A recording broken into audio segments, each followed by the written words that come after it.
পুল সিরাত জাহান্নামের উপর স্থাপিত সেই বিখ্যাত সেতু। কোনো সন্দেহ নেই যে আমাদের সবাইকে এই সেতু পার হতে হবে, যেটা চুলের চেয়েও সূক্ষ্ম আর তলোয়ারের চেয়েও ধারালো। 7টা প্রশ্নের উত্তর দেওয়ার আগে পর্যন্ত কেউ পুল সিরাত পার করতে পারবে না। 7খানা প্রশ্ন, 7খানা ভিন্ন ধাপে।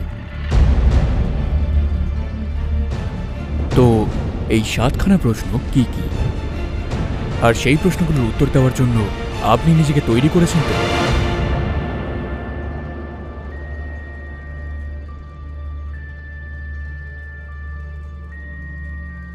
কোন একটি হাদিসে মুহাম্মদ সাল্লাল্লাহু আলাইহি ওয়াসাল্লাম পুল সিরাত সম্পর্কে বর্ণনা করেছেন। কেউ অতি সহজেই পার করতে পারবে, আবার অনেকের জন্য পার করা খুবই কঠিন হবে। তবে এটি সবার কৃতকর্মের উপর নির্ভর করে। জাহান্নামের উপর চুলের চেয়েও সূক্ষ্ম আর তলোয়ারের চেয়েও ধারালো একটি সেতু রয়েছে। তার নিচে রয়েছে কণ্টকময় শিকল, যেগুলো আল্লাহ যাকে ইচ্ছা করেন তাকে ধরে ফেলে। মানুষ সেই পুলটিকে চোখের পলকে, বিদ্যুৎ গতিতে, বাতাসের বেগে, অভিজাত ঘোড়ায় চড়ে পার হবে। ফেরেশতারা বলবে, হে প্রভু শান্তি দিন, হে প্রভু শান্তি দিন। তারা অনবরত বলতে থাকবে। কেউ অনেক কষ্টে, আবার কেউ কেউ অক্ষত অবস্থায় সেটা পার হয়ে যাবে। আবার অনেকে সোজা আগুনের মধ্যে পতিত হবে। ঠিক তাই, হাদিসের আলোকে আল্লাহ মানুষকে তার আমলনামা অনুযায়ী চুলচেরা বিচার করবে এবং সিরাত পুল পার হতে পারবে। কেউ আলোর গতিতে পার হয়ে যাবে, আর অনেকে হামাগুড়ি দিয়ে শেষ পর্যন্ত পার হতে পারবে। পবিত্র কোরআনের ৭৯ নম্বর সূরার ৬ নম্বর আয়াতে আছে, ইসরাফিল 2 বার শিঙায় ফু দেবেন। প্রথম ফুৎকারে আকাশ ও পৃথিবীর সবকিছু তুলোর মতন উড়তে থাকবে। শুধুমাত্র আল্লাহর কিছু ব্যতিক্রমী ছাড়া সমস্ত কিছু প্রচণ্ড ক্ষিপ্ত হয়ে উঠবে, দিক বিদিক ছুটতে থাকবে, আর সেই সাথে শুরু হবে শেষ বিচারের দিন।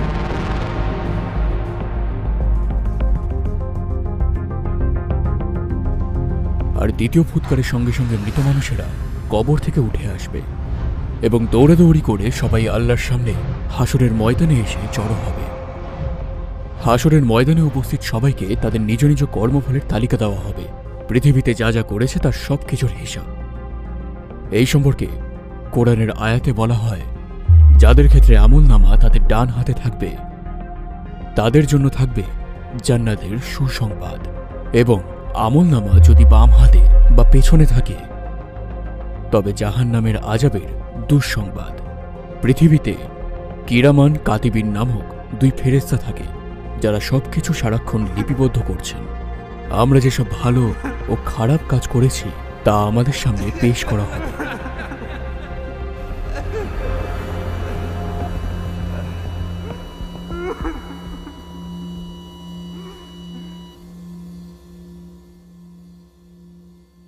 আমলনামার ব্যাপারে সূরা আল কাফের ৪৯ নম্বর আয়াতে বলা হয়েছে, আর তাদের সামনে আমলনামা হাজির করা হবে, আর তার কারণে তুমি অপরাধী লোকেদের দেখতে পাবে ভীত আতঙ্কিত অবস্থায়।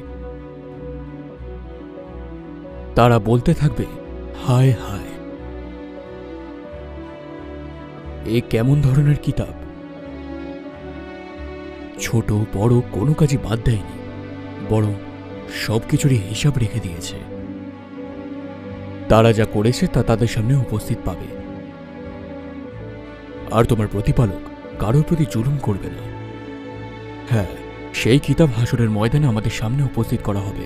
যখন আমরা আমলনামা পাব, আমরা তখন আমাদের পথের শেষ প্রান্তে পৌঁছে যাব।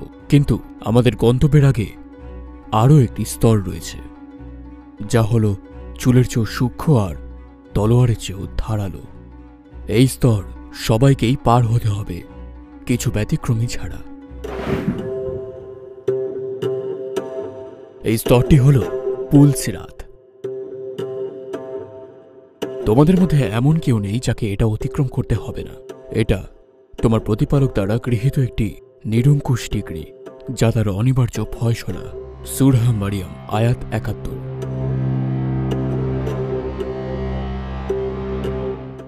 হাদিস অনুযায়ী সিরাত পুল জাহান্নামের উপর স্থাপিত একটি সোজা রাস্তা। সবাইকে এটা পার করতে হবে।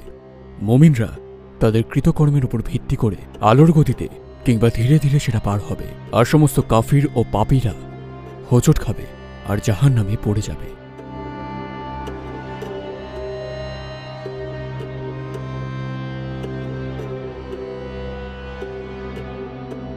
হাদিসে মোহাম্মদ সাল্লাল্লাহু আলাইহি ওয়াসাল্লাম বর্ণনা করেন, সর্বপ্রথম তিনিই পুলসিরাত পার হবেন এবং তারপর তার উম্মতেরা। আর তারা ভালো কাজ করে থাকলে দ্রুত পার হয়ে যাবেন। তাহলে আপনাকে পুলসিরাত পার হবার সময় কি জিজ্ঞাসা করা হবে? সবাইকে তাদের জীবদ্দশায় করা ভালো কাজ ও পাপের ব্যাপারে পুলসিরাতে জিজ্ঞাসা করা হবে। শুরুতেই আমরা যেমনটা বলেছিলাম, কেউ 7খানা প্রশ্নের উত্তর দেওয়ার আগে পর্যন্ত পুলসিরাত পার করতে পারবে না। 7টি স্তরে 7টি প্রশ্ন।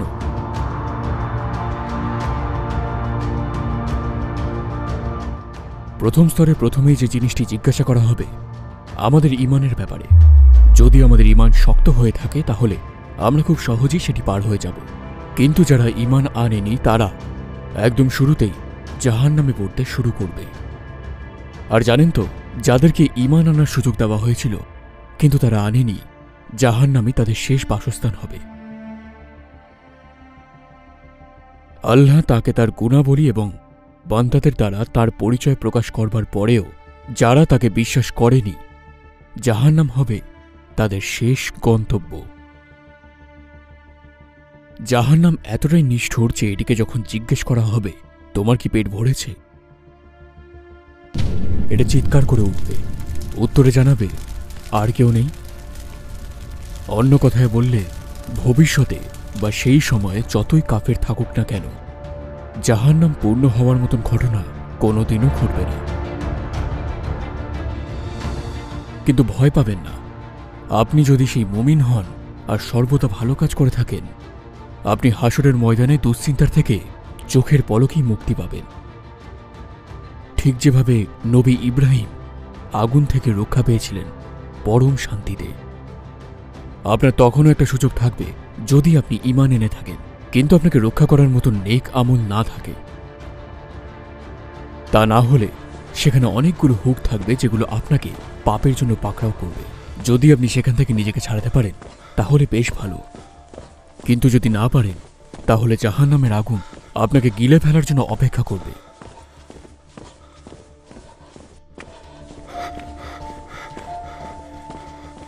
সূরা মারিয়ামের ৭২ নম্বর আয়াতে বলা হয়েছে, অতঃপর আমি মুত্তাকিদের রক্ষা করব এবং সমস্ত জালিমদেরকে নতজানু অবস্থায় রেখে দেব।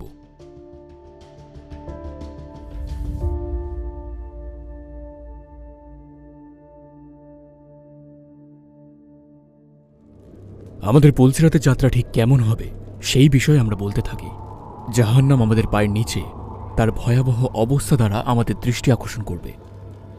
আমরা না দেখার চেষ্টা করতে থাকব, আর আমরা সেতু পার হওয়াতে মনোযোগ দেওয়ার চেষ্টা করব। আমরা আমাদের আশেপাশের লোকজনের দিকে তাকাবো। এক পাশে তারা থাকবে যারা তওবা করেছিল, আরেক পাশে তারা যারা জাহান্নামে পড়তে থাকবে। সেখানে তারাও থাকবে যারা দুনিয়াতে থাকতেই আখিরাতের কথা স্মরণ করেছে। তারাই কোনো কষ্ট ছাড়া খুব দ্রুতভাবেই পুলসিরাত পার হয়ে যাবে। প্রথম প্রশ্নের উত্তর সঠিকভাবে দেওয়ার পর আমরা এক জায়গায় পৌঁছাব যেখানে দ্বিতীয় প্রশ্নটি করা হবে। অবশ্যই এখানে যেটার হিসেব নেওয়া হবে সেটা হলো আমাদের নামাজ, যা হলো ঈমানের পরে একটি গুরুত্বপূর্ণ স্তম্ভ। স্তম্ভ বলতে ইসলাম ধর্মের অন্তর্গত স্তম্ভগুলোকেই বোঝানো হচ্ছে। যদি আপনার নামাজ পরিপূর্ণ এবং সহিহ হয় তাহলে আপনি সহজেই পার হয়ে যাবেন, কিন্তু যদি আপনার নামাজ ঠিক না হয়ে থাকে তাহলে আপনার ঈমান দুর্বল হয়ে যাবে। এই ব্যাপারে আমাদের মুহাম্মদ সাল্লাল্লাহু আলাইহি ওয়াসাল্লাম বলেছেন, সলাত হলো ইসলামের স্তম্ভ। যে এটা ছেড়ে দিল সে যেন নিজের ধর্মকে নষ্ট করে ফেলল। যদি আমরা জাহান্নামের আগুনের স্পর্শ পেতে না চাই তাহলে আমাদের নামাজকে দালানের খুঁটির মতন মজবুত করে তুলতে হবে। যদি আমরা সূঁচের ছিদ্র দিয়েও জাহান্নামের আগুন দেখতে পাই তাহলে আমরা সিজদা থেকেই মাথা উঠাতে চাইব না। এটাই সত্যি। যদি আমাদের ঈমান মজবুত এবং নামাজ পরিপূর্ণ হয়ে থাকে তাহলে আমরা তৃতীয় ধাপে চলে যাব। যদি আমরা পৃথিবীতে সম্পদ যেভাবে আল্লাহ নির্দেশনা দিয়েছেন সেইভাবে খরচ করে না থাকি, তবে পরের প্রশ্নটি আমাদের একেবারেই প্রসন্ন করবে না। কারণ আমাদের জিজ্ঞাসা করা হবে যে আমরা আমাদের সম্পদ কোথায় খরচ করেছি এবং কার সাথে ভাগ বন্টন করেছি। আমরা কি জাকাত দিয়েছি? আমাদের জিজ্ঞেস করা হবে, ভাবুন, আপনি যখন বেঁচে ছিলেন ভেবেছিলেন আল্লাহ আপনাকে যেসব সম্পদ দিয়েছেন সেগুলো আপনার, জাকাত দেওয়ার পরিবর্তে যা আল্লাহ তাআলা আমাদেরকে বন্টন করে দেওয়ার নির্দেশ দিয়েছেন, আপনি এর প্রকৃত মালিকদেরকে দেওয়ার বদলে সেগুলোকে লুকিয়ে রেখেছেন তাদের কাছ থেকে যাদের এটি দরকার। আমাদেরকে আল্লাহর কাছে এরূপ পরিস্থিতি থেকে পানাহা চাওয়া উচিত। যদি আমরা এই সম্পদ লুকিয়ে রাখি তাহলে জান্নাতকেও আমাদের থেকে লুকিয়ে ফেলা হবে।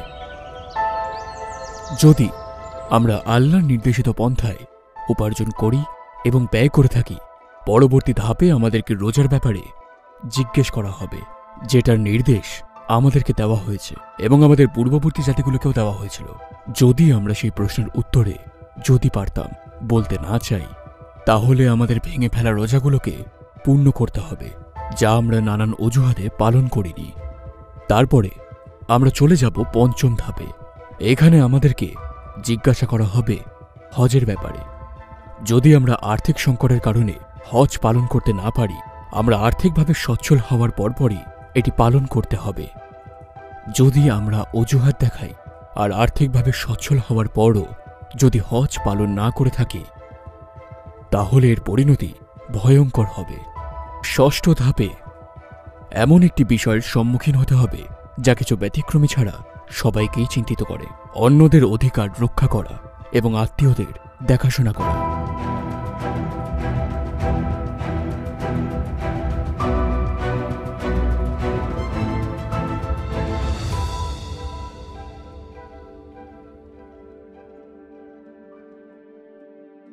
আমরা অন্যদের অধিকার হরণের মাধ্যমে তাদেরকে সর্বদাই বঞ্চিত করে থাকি। যাই হোক, অনেক কিছুই আছে যেগুলিকে অপরের হক হিসাবে বিবেচনা করা হয়। কখনো আমরা অনেক কিছু না বুঝে করি, কখনো বুঝেই করে থাকি এই ভেবে যে কিছুই হবে না। যেমন আমরা কারোর ব্যাপারে কোনো কথা ছড়িয়ে দিই, একবারও ভাবি না যে ব্যাপারটা সত্যি কিনা, তো আমরা খুব সহজেই অপবাদ বা গীবতের অংশ হয়ে যাই। পরিবার ও আত্মীয় স্বজনের ধারণাটি আমাদের ধর্মের খুব গুরুত্বপূর্ণ একটি বিষয়।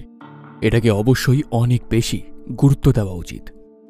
যদিও আমাদের সব আত্মীয়দের সাথে সবসময় সুসম্পর্ক বজায় থাকে না, আমরা অনেককে অপছন্দও করে থাকি, কিন্তু তার মানে এই নয় যে তাদের সাথে আমাদের সম্পর্ক ছিন্ন করা উচিত। এক্ষেত্রে মুহাম্মদ সাল্লাল্লাহু আলাইহি ওয়াসাল্লামের সাহাবীদের কথাই বলা যাক। তাদের অনেকের পিতামাতা মুসলিম ছিলেন না, কিন্তু তারপরও তারা তাদেরকে খুশি করবার চেষ্টা করেছেন, তবে আল্লাহর নিষেধ করা কাজগুলো করে নয়।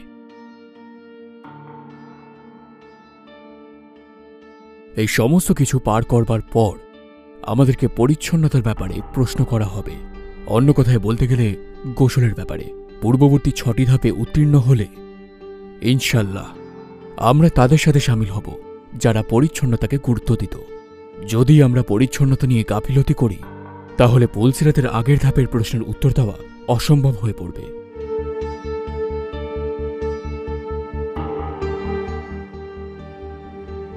এই প্রশ্নগুলোর উত্তর দেওয়ার পর জাহান্নাম কাউকে তার বাসিন্দা করার জন্য বলার সুযোগ পাবে না, আর জান্নাত আল্লাহ তাআলাকে অনুরোধ করবে তার বাসিন্দা করার জন্য। মুহাম্মদ সাল্লাল্লাহু আলাইহি ওয়াসাল্লাম একটা হাদিস শরীফে বর্ণনা করেছেন, অনেকেই বুঝবেই না যে তারা পুলসিরাত পার করেছে এবং তারা ফেরেশতাদের জিজ্ঞেস করবে, পুলসিরাত কোথায় আর জাহান্নাম কোথায়? আমরা কি সেটা পার করে ফেলেছি? ফেরেশতারা তখন বলবেন, আপনারা পুলসিরাত পার করে ফেলেছেন, যা জাহান্নামের উপর স্থাপিত। জাহান্নামের আগুন কমে ঢেকে গিয়েছিল আপনাদের নূরের কারণে। এটিই বলা হবে যে জাহান্নামের আগুন মুমিনদেরকে বলবে, হে মুমিন, তুমি দ্রুত পার হয়ে যাও, তোমার নূর আমার আগুনকে কমিয়ে ফেলেছে। ইনশাল্লাহ আমরাও জান্নাত লাভ করতে পারি। এই সমগ্র যাত্রা শেষে একটা অসম্ভব সুন্দর গন্তব্য, যা কোনো চোখ আগে দেখেনি, কোনো কান আগে শোনেনি এবং কোনো মানুষ কখনো কল্পনা বা স্বপ্নেও দেখেনি জান্নাতকে। একটা পবিত্র এবং স্বচ্ছ জীবন কাটানো খুব কঠিন কিছু নয়। শেষ জামানার সুখকর বদভ্যাস থেকে নিজেদের নিয়ন্ত্রণ করবার চেষ্টা করতে হবে আমাদেরকে। মনে রাখবেন, আমরা আপনাদের সাথে যা শেয়ার করছি তা সঠিক এবং এটা হবেই। ক্ষণস্থায়ী এই দুনিয়ার জীবনের জন্য আমাদের আখিরাত নষ্ট করাটা কি উচিত? ঠিক তাই। আপনি কিসের ব্যাপারে বেশি চিন্তা করবেন, দুনিয়ার এই ক্ষণস্থায়ী যাত্রার কথা, নাকি পুলসিরাত যা অনন্তের দিকে নিয়ে যাবে? আসসালামু আলাইকুম প্রিয় ভাই ও বোনেরা, এবং অসংখ্য ধন্যবাদ ভিডিওটা দেখার জন্য। আপনারা যদি এরূপ আরও ভিডিও দেখতে চান, আমরা আপনার জন্য একটি বিশেষ প্লে লিস্ট তৈরি করেছি, যেটি দেখতে পাবেন ডান পাশে, অথবা আমাদের সম্পূর্ণ নতুন ভিডিওটি দেখতে পাবেন বাঁ পাশে। ভিডিওটিতে একটি লাইক দিতে এবং চ্যানেলটিকে সাবস্ক্রাইব করতে ভুলবেন না, যাতে আমরা আরও মানুষের কাছে পৌঁছে তাদের উপকারে আসতে পারি। দেখা হবে।